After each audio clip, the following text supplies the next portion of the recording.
So I'm Deena Branson, owner of Branson's Chocolates. We are located at 1662 Siskiyou Boulevard in Ashland, Oregon. We produce everything that right over my shoulder. That's where everything is produced. Branson's Chocolates was actually started 18 years ago, but I've been in the chocolate business 28 years now because I worked 10 years at a chocolate shop for 3 sets of owners that was downtown Ashland. Third set of owner came in and I actually said, time to move on, and stepped away for about 3 years, and my husband came home and said, did you know they closed their doors? And I did not want the recipes or the equipment to get lost at all. So we proceeded to try to figure out how to get financing. Unfortunately, the bank would not play ball with the downtown location. This is what they owe us, this is what we want, and it was before the recession. But the nice thing is that the second owner actually owned the note on the equipment and the recipes. We negotiated with him, and we started out 18 years ago buying the equipment from him, the recipes. So my base recipes actually started from Ashland Fudge Company. I was there 10 years. I've been doing it 18 years. I was in charge of staff and inventory. I was not taught how to do chocolate. I am completely self-taught of order the chocolate. It had how to temper the chocolate on the bag, and I just started doing it and made it work. And so trial and error. I didn't have mentors that I could go find and go ask questions. I didn't have YouTube that I could go look at. I didn't have social media. I just had to figure it out and trial and error. And 18 years later, I'm here. 10 years ago, we created the retail. We moved the business, opened the retail. The sole part of my business is actually wholesale. I have the retail, we have the website, and I still go out and do events. So I have this really well-rounded, but opposite of most businesses. I started with the events and the website, then added the wholesale, and then added the retail. So, but yeah, that's a little bit about how I got started, why I got started. My logo, this little guy right here, that's part of the original logo from Ashland Fudge Company. I brought the nostalgia of the original business still into my business. Well, the biggest challenge I'm actually facing right now is the price increases of chocolate. Last week I got a 30% price increase in chocolate. And that is not the only price increase I've received this year. So that's my biggest thing. And the way the community can actually help is to continue to support us, even though we probably will have to raise prices to cover, because I only can cover for so long, for so much, truly. So that is my biggest hurdle right now. So I use Clover. My processor is actually Fiserv First Data. My website is bransonschocolates.com. And if you do not get those S's, you may not find me. Banking, we bank at First Interstate Bank. My payroll, I do it myself because I have 1 employee. It doesn't pay to use a service when you have 1 employee. I do not have one favorite chocolate. I eat almost everything that we make. And I say almost because I don't like coconut normally and I don't like coffee. So I have tasted those, but do I choose them? No. Do I choose the peanut butter cups? Do I choose the lemon ganache hearts? Do I choose the dark chocolate squares? Yes, I do. Favorite thing about my business? It's chocolate. It's chocolate. Yeah, no, I get to see the smiles on the kids' faces, on the parents' faces. I get to see the kids after that special, I got an A on that test kind of thing. I went to the dentist and everything turned out great. I got to see that kind of thing. So those kinds of things are really fun and nice to see. Best part about being a small business owner, I can work with who I want to. I can work with my family. I've had my sister help me, my niece. My first employee was my niece. My second employee was my nephew. My mother-in-law worked with me, my husband's niece. Yeah, it's been a huge family business, and it also makes it so when I was caregiving with my dad, I could leave when I needed to. Where if you work with somebody else, work for somebody else, you don't get that option. For me, that's a plus. That's truly a plus. Get a mentor. Get people you can ask questions from. Doesn't necessarily have to be in the same industry, but get someone within business that you can ask those questions. That was probably the biggest thing that I didn't do, was I've never had a mentor, someone that I could go always and ask questions to. And it makes a difference because you have the guidance, you have some way of bouncing ideas off of. So you don't struggle quite as much when you have a mentor. I think there's a couple. Being able to help the customers with those special occasions, being voted onto the chamber board from the other business members, and then being voted as the board president, not just once, but twice. And then also years before that, I got from the chamber the manufacturing of the year. All of those things are kind of like proud moments for me, things that I don't put out very often, but it's things that have happened to me in my business. So every chamber is different, and Ashland Chamber of Commerce is completely different than most. Ashland does not take a political stance at all. Ashland does not have a political arm to it at all. Ashland will do forums where they bring candidates in and ask the same questions so anybody can watch and see the answers from the same people. Ashland, right now we're working on economic development and we have 4 different pillars. One is employment, one is, of course, my brain just forgot them all, but it's driving the small businesses and getting them to what makes it so they can grow and how can we work together and things like that, where not all chambers do that. But the one thing about Chamber of Commerce, they are always there to try to support. They try to bring the other businesses together. And if you need a mentor, a lot of times the chamber can actually help guide you into somebody because they will have an idea. You want to know economics of your town, the chamber most likely, if they don't have it, which they should, if they don't have it, they can direct you to somebody that does. They can get you information that it's a lot harder to get it somewhere else because they put together, they want people to move to their towns. They want to have that information readily available so they can give it to those people looking at moving and looking at starting businesses. So that's a big thing that the chamber does. Since Muna at Lovejoy Tea Room opened her location here in town, we have been providing some of her chocolates, some of the desserts that she offers to everybody. And this year we actually created a couple, we revamped one and created 2 to expand her selection of tea chocolates. One is a Lady Grey, which is actually after her tea, Lady Grey, which is an Earl Grey and apricot tea. And mine is a dark chocolate Earl Grey ganache layer, 1 layer on that, and then the second layer is an apricot ganache, all in this little cute bonbon. And then I have an Earl Grey dark chocolate ganache. We took and revamped the matcha and made it a matcha and raspberry ganache. So it's 2 layers on that one, yeah. But we've had fun. And then she carries a lavender sea salt caramel, and the lavender she carries, probably one of the most popular ones that she has. We get the lavender from English Lavender Farm out in the Applegate. So another small business that we love collaborating with. It depends. Sometimes it's a long process.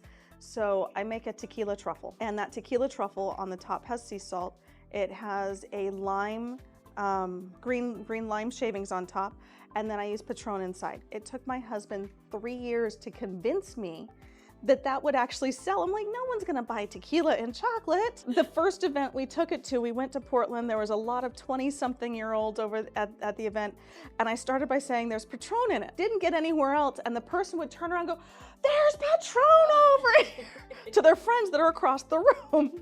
So needless to say, we sold out, and he got to tell me, I told you so, for many years. But now, most of the time when we come up with an idea, as long as I have the time to do some R&D, it can be done within a month.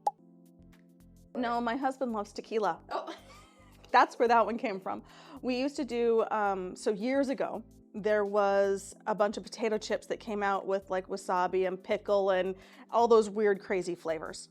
So he goes, well, at the end of the summer, there's still wasabi. It like kept selling. They would sell off the shelf and they would restock it. So we knew it was not one of the items that just kind of hung out. They just kept restocking it. And so he went, well, if it can work in a potato chip, you can make it work in a chocolate. I did several different variations of wasabi. I did a chocolate bar with wasabi and ginger and milk chocolate. I did a dark chocolate double wasabi bar. And I did a wasabi ganache with a piece of crystallized ginger on top. And we had that for many, many years, like 3 or 4 years, easy, before we decided to phase it out and do something different. So yeah, so sometimes it's something simple and easy like that. And sometimes it's, I saw something on Instagram that I went, that's cool, but let's do it this way, kind of thing. She's my one employee. She's my production person. She's been with me, November makes 3 years.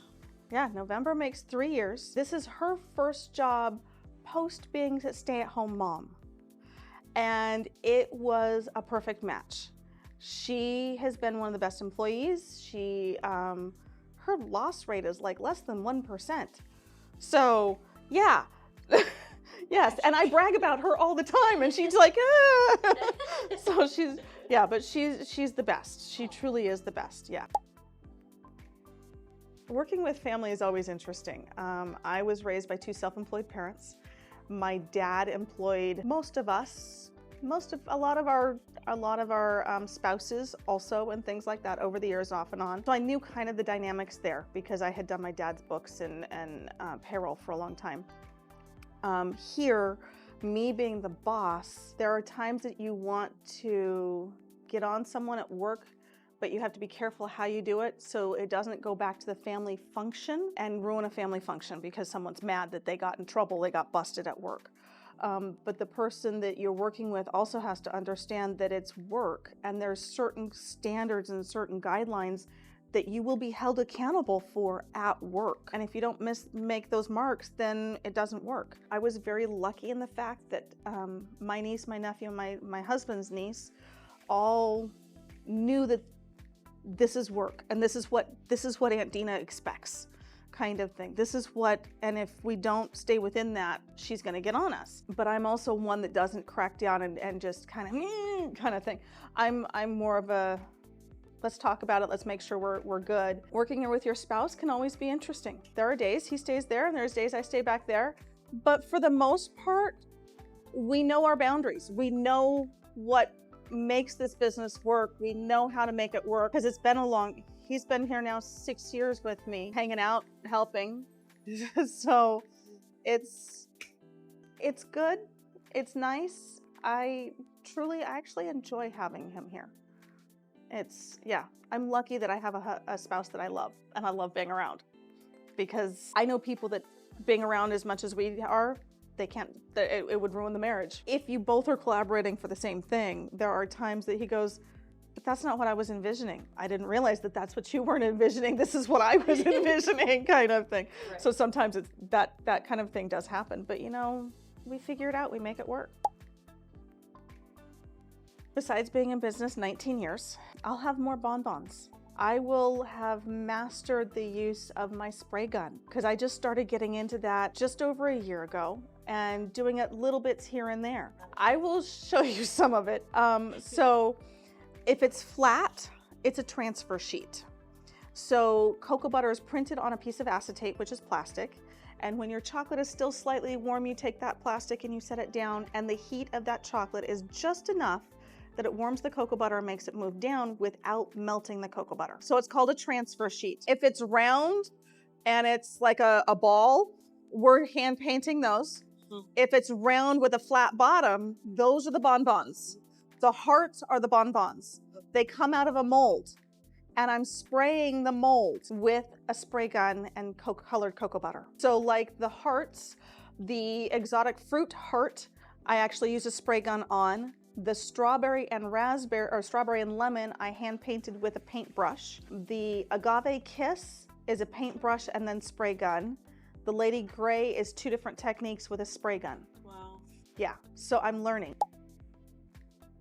Nationwide, year round. Now, when it gets 100 plus, we do hold a little bit and wait because we don't want it sitting in someone's mailbox and melting. We don't, that kind of thing, we'll wait on, but we do ship year round. We have one of our wholesale customers is Made in Oregon stores, all of the Made in Oregon stores. So we're direct shipping to all of the Made in Oregon stores all throughout the whole summer. One of the things about my business that we didn't talk about is that I do a lot of custom labeling. So I will put your name, your business name on the front of anything I do. On the chocolate? On the chocolate bar, on the wrapper. I can get a custom transfer sheet made. I have Grange Co-op. It's a feed and farm store. They have 9 locations. All the chocolate bars say Rogue. That's their brand. I was Grange Co-op's first branded food 12 years ago. So yeah, so I will put someone else's name on the front, kind of like the customer that came in and interrupted us. It was a memorial to her mom that I saw the label coming in, and we're doing a memorial for her father. But I will put anything on the front within reason that's not rude, sexual, derogatory, that kind of thing. But my name is always on the back of everything I do. So I still get the credit and I get business from that. And I have things from a 10-ounce square that's about this big that is considered kind of a pillow chocolate size, up to the chocolate bars, to anything packaged. I could even put your business name on top of something like this. Yeah, so yeah. So I like the oops 20% off. Why is that an oops? What happened to it? See this little piece of brown right here? It's not supposed to be showing. That's not the cocoa butter stuck in the mold. Oh. That's why it's ooped. It's visually imperfect, and I'm not gonna sell it for full price when it's visually imperfect. And most of the oopses nowadays are mine because of the cocoa butter, because I'm learning the tempering of the cocoa butter and everything and keeping it in temper. So, but that one was hand painted and sprayed. Oh, wow. So the red line was hand painted, and then I sprayed the rest of it. Well, I make the most profit off of the retail and the website because I'm not discounting for a wholesale price. Wholesale will take anywhere from 20 to 40% off of your retail price. So when you're building your costs and you're figuring out how much to charge for something, when I started, I never thought I was going to do wholesale, so I never built that in to start with, which was not right, and I didn't know it, and I've learned the hard way. But so when you figure out your costs, you always have to figure out what the physical product costs, what the labor costs, what the packaging costs.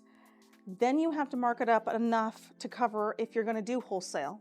And then you have to mark it up above that for whatever the retail portion you're going to give that wholesale customer. So if you're only going to give them 10%, which they won't take, that's all they're going to get. But if they really want 20 to 40%, some of them 50, depending on the customer. So you have to build your costs that way up to retail. Wholesale, I make less money, but I do more volume. Wholesale is the bread and butter of my business. That's 3/4 of my business. But I make more profit on the retail and the website and the events. Specialty stores want 40 to 50%. Grocery stores want closer to 30. So during COVID, I had specialty stores, grocery store, and feed and farm. My specialties closed. My grocery store and feed and farm stayed open because those were necessary places. So that's what survived me during COVID. I had lots of silver linings during COVID. I did. I was able to take classes for the first time because they went online, where before classes are 3 days, 5 days by travel, hotel, everything. I couldn't afford to be away from the business that long. And then I was able to get financing and upgrade all my equipment. So we went from an hour and a half of tempering chocolate to 15 minutes of tempering chocolate. We cut my labor in half in most of what we do. Yeah. Yeah.